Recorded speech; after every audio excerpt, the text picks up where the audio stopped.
Next Kollegal ಅವ್ರು ಕೇಳ್ತಾರೆ, sir how to think 5+ years in advance like Ambani, only example. ಇಲ್ಲಿ ಜೀವನದಲ್ಲಿ ಏನಾಗತ್ತೆ ಅಂದ್ರೆ, ನಮ್ಗೆ 5 ವರ್ಷದ ಮುಂದೇನಾಗತ್ತೆ ಅಥವಾ ಏನ್ ಬೇಕಾಗತ್ತೆ ಅನ್ನೋದನ್ನ ಥಿಂಕ್ ಮಾಡ್ಬೇಕು ಅಂದ್ರೆ, ನಿಮ್ಮ ರೂಟ್ಗಳು, ಬೇರ್ಗಳು ಆ ಕ್ಷೇತ್ರದಲ್ಲಿ ಎಷ್ಟು ಡೀಪ್ ಆಗಿದೆ ಅನ್ನೋದು ಬೇಕಾಗತ್ತೆ. ಈಗ ಫಾರ್ ಎಕ್ಸಾಂಪಲ್ ಮುಖೇಶ್ ಅಂಬಾನಿಗೆ ಟೆಲಿಕಾಂ ಹೊಸದಲ್ಲ. ಜಿಯೋ ಮಾಡೋದೇವ್ರೇನು, ಅವ್ರು ಟೆಲಿಕಾಮಿಗೆ ಫಸ್ಟ್ ಟೈಮ್ ಬಂದಿದ್ದಲ್ಲ. ಆರ್ಕಾಮ್, ರಿಲಯನ್ಸ್ ಕಮ್ಯುನಿಕೇಶನ್ ನ ಫಸ್ಟ್ ಶುರು ಮಾಡಿದಾಗ ಮುಖೇಶ್ ಅಂಬಾನಿ ಅವರೆಲ್ಲ ಒಟ್ಟಾಗಿದ್ರು. ಅವಾಗ ಅಣ್ಣ ತಮ್ಮ ಬೇರೆ ಬೇರೆ ಆಗಿರ್ಲಿಲ್ಲ, ಅವರೇ ಲೀಡ್ ಮಾಡಿದ್ದು.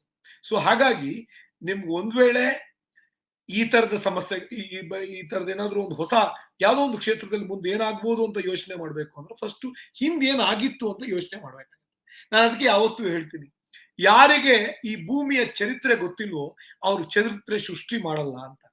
ನೀವು ಒಂದ್ ವೇಳೆ ಈ ಭೂಮಿಯ ಚರಿತ್ರೆಯನ್ನ ಅರ್ಥ ಮಾಡ್ಕೊಂಡಿಲ್ಲ, ಇದ್ರದ್ದು ಏನಾಗಿತ್ತು ಹಿಂದೆ ಅಂತ ಅರ್ಥ ಮಾಡ್ಕೊಂಡಿಲ್ಲ ಅಂದ್ರೆ ಮುಂದೆ ನೀವು ಚರಿತ್ರೆ ಕ್ರಿಯೇಟ್ ಮಾಡೋಕ್ ಸಾಧ್ಯವೇ ಇಲ್ಲ, ಹಿಸ್ಟ್ರಿ ಬರೆಯೋಕ್ ಸಾಧ್ಯವೇ ಇಲ್ಲ. ಹಾಗಾಗಿ ಹಿಂದೆ ಏನಾಗಿತ್ತು ಅಂತ ಅರ್ಥ ಮಾಡ್ಕೊಳ್ಳಿ. ಈ ಯಾವುದೋ ಒಂದು ಕ್ಷೇತ್ರ, ಈಗ ಕೃಷಿಯಲ್ಲಿ ಏನಾಯ್ತು, ಡೆವಲಪ್ಮೆಂಟ್ ಹೇಗಾಗ್ತಾ ಬಂತು, ಅಥವಾ ಬೇರೆ ಯಾವ್ದಾದ್ರು ಒಂದು ಕ್ಷೇತ್ರ ಏನಾಗ್ತಾ ಬಂದಿದೆ, ಎಲ್ಲಾ ಕ್ಷೇತ್ರದಲ್ಲೂ ನೋಡ್ತಾ ಬನ್ನಿ. ಅವಾಗ ಅದನ್ನ ಡೀಪ್ ಆಗಿ ಸ್ಟಡಿ ಮಾಡಿ, ನಿಮ್ಮ ಏರಿಯಾ ಆಫ್ ಇಂಟ್ರೆಸ್ಟ್ ಐಡೆಂಟಿಫೈ ಮಾಡ್ಕೊಂಡು ಮಾಡಿ. ಈಗ ನನಗೆ ಫಾರ್ ಎಕ್ಸಾಂಪಲ್ ನಾನು ಫಿನಾನ್ಷಿಯಲ್ ಫ್ರೀಡಮ್ ಆ್ಯಪ್ ನ ಯಾಕೆ ಮಾಡಿದೆ, ನಾನು ಫಿನಾನ್ಷಿಯಲ್ ಎಜುಕೇಶನ್ ನ ಕೊಡ್ತಾ ಇದ್ದೆ 12-13 ವರ್ಷದಿಂದ. ನನಗೆ ಈ ಕ್ಷೇತ್ರದಲ್ಲಿ ಏನಾಗ್ತಿದೆ ಗೊತ್ತಿತ್ತು. ಜನರಿಗೆ ದುಡ್ಡನ್ನ ಮ್ಯಾನೇಜ್ ಮಾಡೋದ್ರ ಬಗ್ಗೆ ತಿಳಿಸ್ಕೊಡ್ತಿದ್ದೆ, ಬಟ್ ಜನರ ದುಡ್ಡೇ ಇಲ್ಲ. ಹಾಗಾಗಿ ದುಡ್ಡು ಮಾಡೋದಕ್ಕೆ ಏನ್ ಮಾಡ್ಬೇಕು, ಅದನ್ನ ಸಪೋರ್ಟ್ ಮಾಡೋಣ. ನಮ್ ದೇಶಕ್ಕೆ ಬೇಕಾಗಿರೋದು ಅದು.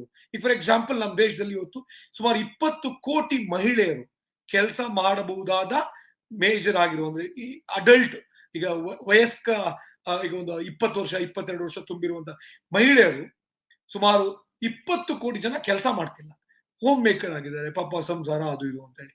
ಅವ್ರಿಗೆ ಏನಾದ್ರೂ ಕೆಲಸ ಮಾಡೋದು ಮಾಡಿದ್ರೆ ನಮ್ ದೇಶ ಮುಂದೆ ಬರುತ್ತೆ, ಅವರಿಗೂ ಹೆಲ್ಪ್ ಆಗುತ್ತೆ, ಕುಟುಂಬಗಳು ಎಷ್ಟೋ ಪಾವರ್ಟಿಯಿಂದ ಹೊರಗೆ ಬರುತ್ತೆ. ಸೊ ಹಾಗಾಗಿ ಅದನ್ನ ಆಯ್ಕೆ ಮಾಡ್ಕೊಂಡೆ. ಇನ್ನು 5 ವರ್ಷಕ್ಕಲ್ಲ 10 ವರ್ಷಕ್ಕೂ ಅದು ಬೇಕು ಅಂತ. ಸೊ ಹಾಗೆ ನೀವು ಯಾವುದೇ ಒಂದು ಕ್ಷೇತ್ರದ ಬಗ್ಗೆ 5 ವರ್ಷ ಅಲ್ಲ, ಈ 10 ವರ್ಷ ಮುಂದೆ ತಿಳಿಬೇಕು ಅಂದ್ರೆ 20 ವರ್ಷ 30 ವರ್ಷ 40 ವರ್ಷ ಹಿಂದೆ ತಿಳ್ಕೋಬೇಕು. ನನಗೆ ಹಿಂದೆ ಗೊತ್ತಿದ್ರೆ ಮುಂದೆ ಗೊತ್ತಾಗತ್ತೆ, ಅದು ನನ್ನ ನಂಬಿಕೆ. ನನಗೆ ಗೊತ್ತಿಲ್ಲ ಅಂಬಾನಿ ಹೇಗೆ ಯೋಚನೆ ಮಾಡ್ತಾರೆ ಅಂತ, ಬಟ್ ನನ್ನ ನಂಬಿಕೆ ಇದು. ಹಿಂದೆ ಗೊತ್ತಿಲ್ಲ ಅಂದ್ರೆ ಮುಂದೆ ಗೊತ್ತಾಗಲ್ಲ. ಹಿಸ್ಟ್ರಿ ಗೊತ್ತಿಲ್ದಿದ್ದವರು ಹಿಸ್ಟ್ರಿ ಕ್ರಿಯೇಟ್ ಮಾಡಲ್ಲ ಅನ್ನೋದು ನನ್ನ ನಂಬಿಕೆ.